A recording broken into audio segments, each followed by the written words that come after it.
Ever notice how some people seem completely immune to what others think of them? Criticism doesn't dent them. Rejection doesn't faze them. They don't light up at praise or shrink at disapproval. They just exist, solid and self-contained, while everyone else rides the emotional roller coaster of other people's opinions. So what do they have that you don't? I am about to give you the 7 laws that the self-validated live by. These aren't affirmations you repeat, hoping they'll magically become true. They're operating principles that fundamentally restructure how you relate to yourself and others. Master them, and no one's opinion will ever control you again. Think about your last week, honestly. How many times did someone's approval make your day? How many times did someone's disapproval ruin it? How much of your mood was determined by external feedback rather than internal assessment? Your emotional state isn't yours. It belongs to whoever last gave you feedback. Here is what Machiavelli understood that keeps most people as emotional puppets their entire lives. The person who needs approval can always be controlled. The person who gives themselves worth can never be conquered. Self-validation isn't arrogance. It is psychological sovereignty. What if I told you that your need for others' approval is a form of slavery? That every time you check for external validation, you are handing someone else the key to your emotional state. That unshakable self-worth isn't something you are born with, but something you build through specific principles. This isn't ego inflation. This is the architecture of psychological freedom. By the end of this video, you'll understand exactly why seeking approval guarantees you'll never have true self-worth. You'll learn the 7 laws that the psychologically sovereign live by. And most importantly, you'll know how to build a foundation of self-worth that no external opinion can shake. Are you ready to stop begging for validation and start giving it to yourself? Drop this affirmation in the comments. I approve of myself. Law 1. Your worth is decided internally, or it isn't decided at all. The first and most fundamental law is that self-worth must come from self. The moment you let anyone else determine your value, you've surrendered the only territory that was ever truly yours. External worth is always unstable. It depends on others' moods, biases, and agendas. It can be withdrawn at any moment for any reason. It makes you a beggar at the door of people who may not have your interests at heart. External worth isn't worth at all. It is borrowed validation that must be constantly renewed. Machiavelli wrote, "It is not titles that honor men, but men that honor titles." Applied to self-worth, it is not others' opinions that give you value, but your own opinion that gives their feedback. Meaning, if you decide you are worthy, praise confirms what you know. If you decide you are unworthy, no amount of praise can fill the hole. Internal worth is decided through clear criteria you set for yourself. Are you living according to your values? Are you pursuing what matters to you? Are you treating yourself and others with the respect you believe in? When you meet your own standards, you are worthy. Period. No external confirmation required. The psychologically sovereign check their own assessment before, and instead of checking others, they ask, did I do what I believe is right? Not did they approve of what I did. This single shift transforms every interaction from a validation, seeking mission into an authentic expression. This law requires daily practice. Every time you catch yourself seeking external validation, redirect to internal assessment. Every time you feel your worth fluctuating based on feedback, return to your own criteria. The muscle builds slowly, but once strong, it holds against anything. The shift is uncomfortable at first. You've spent years, probably decades, outsourcing your worth to external sources. The internal assessment muscle is weak from disuse. But every time you use it instead of reaching for external validation, it strengthens. Eventually, internal validation becomes your default. Notice how much calmer you feel when your worth doesn't depend on each interaction's outcome. The exhausting hypervigilance fades. You can engage with people without constantly scanning for approval signals. Conversations become actual conversations rather than validation. seeking missions. Drop this affirmation in the comments. I decide my worth. Law 2. Never explain yourself to those who don't deserve explanation. The second law is that explanations are privileges you grant, not obligations you owe. The moment you start justifying yourself to everyone who questions you, you've admitted that their judgment has authority over your choices. Most people explain compulsively. They feel that any question deserves an answer. Any criticism requires defense. Any disagreement demands justification. This compulsion reveals that they believe others have the right to judge them. They're constantly in court, constantly defending, constantly exhausted. Machiavelli wrote, "The lion cannot protect himself from traps, and the fox cannot defend himself from wolves." One must be strategic about where to fight. Explaining yourself to everyone is fighting every battle without strategic selection. It guarantees exhaustion and signals that anyone can put you on trial. The psychologically sovereign explain themselves only to those who have earned the privilege. People who love them and deserve understanding. People with genuine authority over relevant matters. People whose feedback they actually respect. Everyone else receives comfortable silence rather than compulsive justification. This isn't arrogance. It is recognition that your explanations are valuable and shouldn't be given freely to anyone who demands them. The person who explains themselves to everyone is the person who respects everyone's opinion equally, which means they respect no opinion, including their own. Practice saying, "I don't need to explain this to you internally," then externally when appropriate. Practice letting questions hang without feeling compelled to fill silence with justification. The discomfort fades quickly.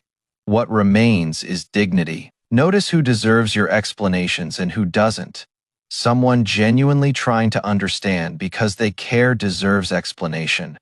Someone demanding justification to feed their judgment doesn't. The person asking in good faith earns your vulnerability.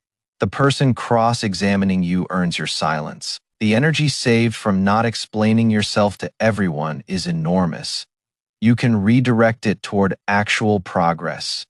You stop living in a constant state of self-defense.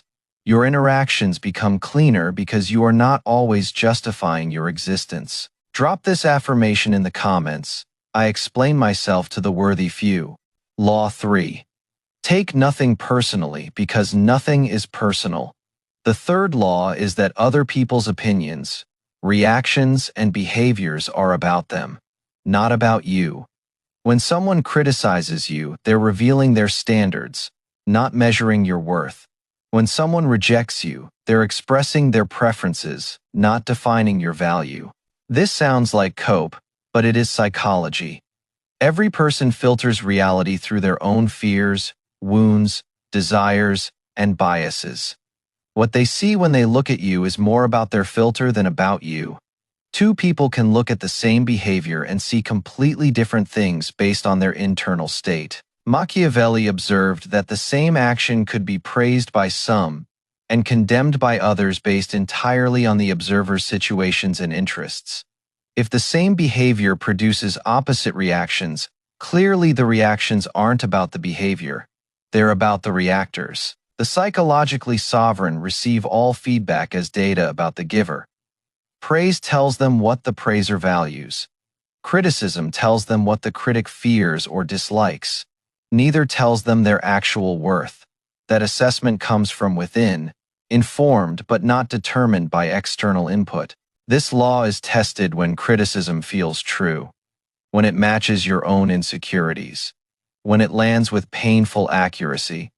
Even then, remember, the critic doesn't have access to your full context, your efforts, your circumstances. Their criticism is still filtered through their limited view. It is information, not truth. Practice noticing your internal reaction to feedback before responding externally. Notice the sting.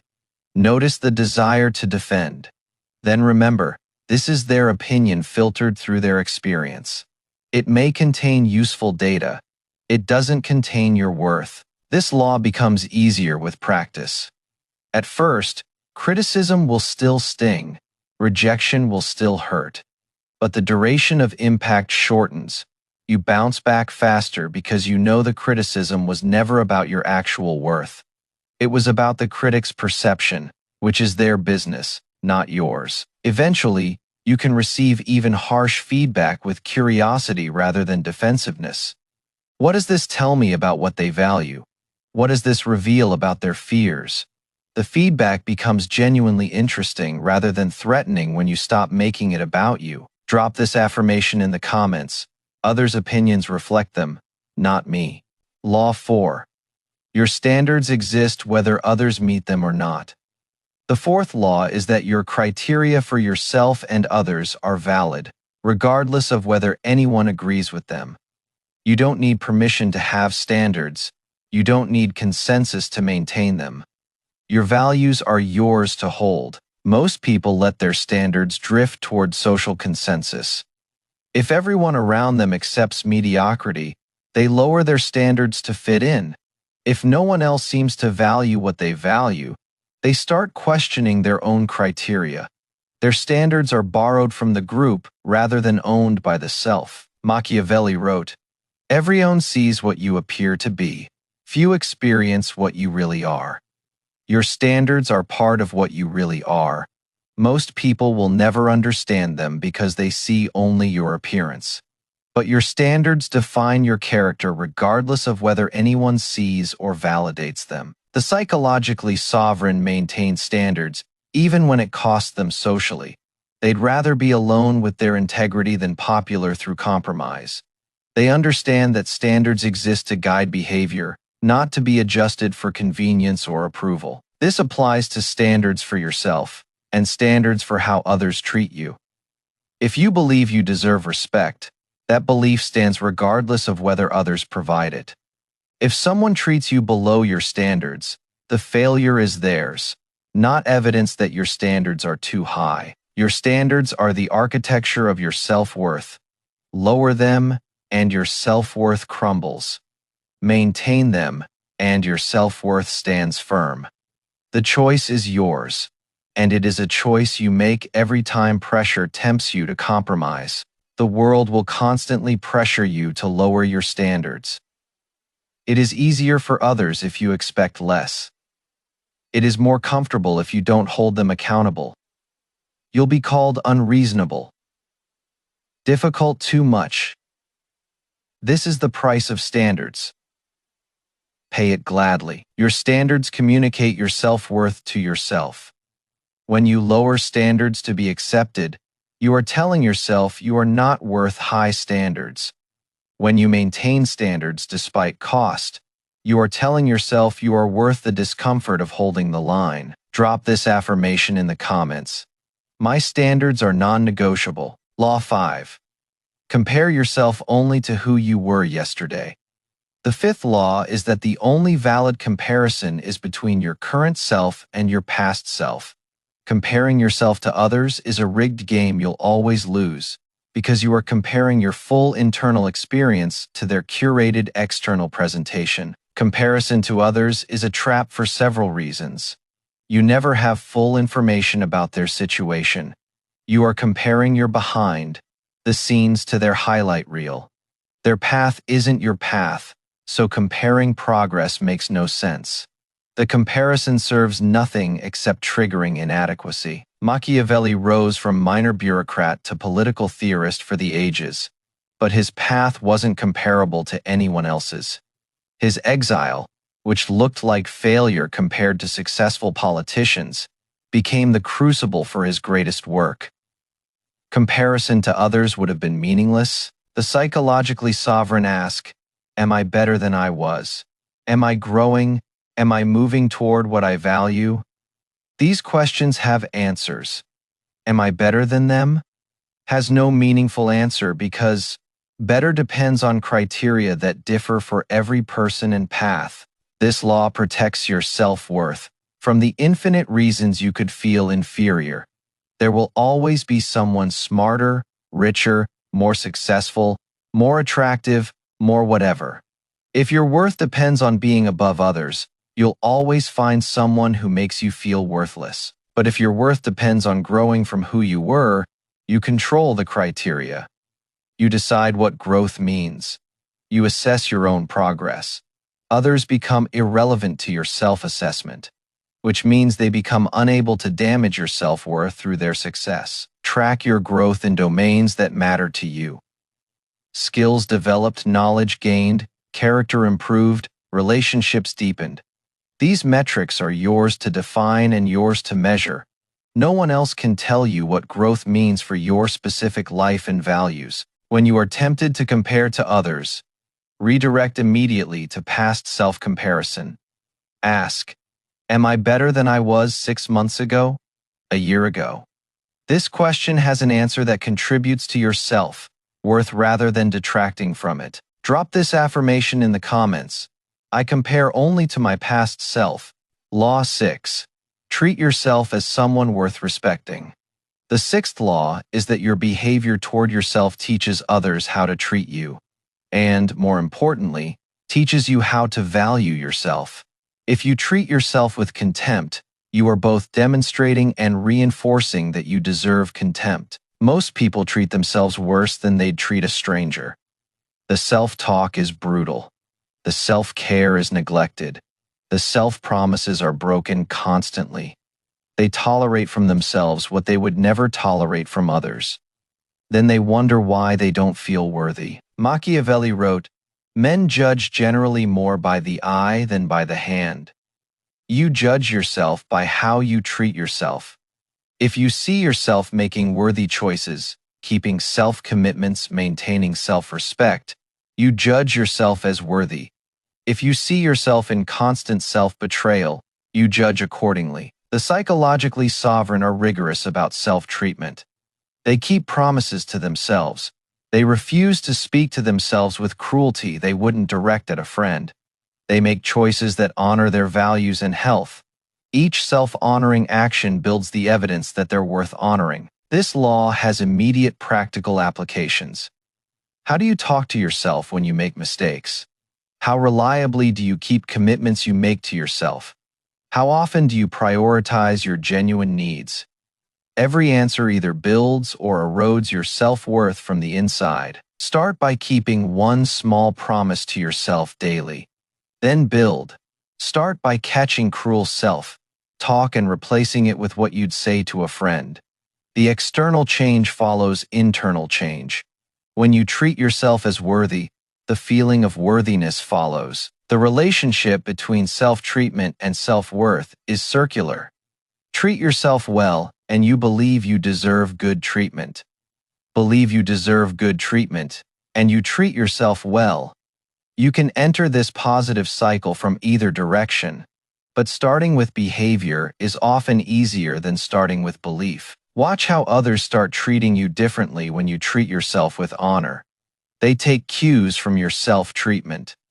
When you demonstrate self-respect, they're more likely to respect you. When you demonstrate self-contempt, they're more likely to hold you in contempt. Drop this affirmation in the comments. I treat myself with honor. Law 7. Your purpose is self-assigned and self-validated. The seventh and final law is that the meaning of your life is something you create, not something you are given. Waiting for someone or something to tell you your purpose is waiting forever. Declaring your own purpose is the ultimate act of self-worth. Most people wander through life hoping purpose will reveal itself. They look for signs, they wait for callings, they expect some external authority to tell them why they're here. This passivity guarantees purposelessness because no one is coming to assign your meaning. Machiavelli didn't wait to be told his purpose. After exile ended his political career, he declared a new purpose, understanding power and teaching others. No one assigned this. He claimed it. The meaning of his life became the meaning he gave it. The psychologically sovereign understand that purpose is asserted, not discovered. They choose what their life is about. They decide what matters. They create the framework of meaning that gives their action significance. This self-authorship is the ultimate expression of self-worth. When you assign your own purpose, You don't need anyone to validate that your life matters. You've decided it matters. You've defined how it matters. The criteria for meaningful living are yours to set and yours to assess. No one can tell you you are living wrong if you are the author of what right means. This law completes the architecture of unshakable self-worth. When you decide your worth, you don't need others' judgment. When you decide your purpose, you don't need others' approval of your direction. You become completely self-contained, self-validated, and self-directed. Your self-assigned purpose doesn't need to be grand. It doesn't need to impress anyone. It just needs to be yours. It could be creating beauty, raising good humans, building something useful, mastering a craft. Understanding truth. The specifics matter less than the ownership. When someone questions your purpose, you can smile and continue. Their skepticism doesn't invalidate your choice. Their approval wouldn't have validated it either. The meaning is yours to create and yours to live by.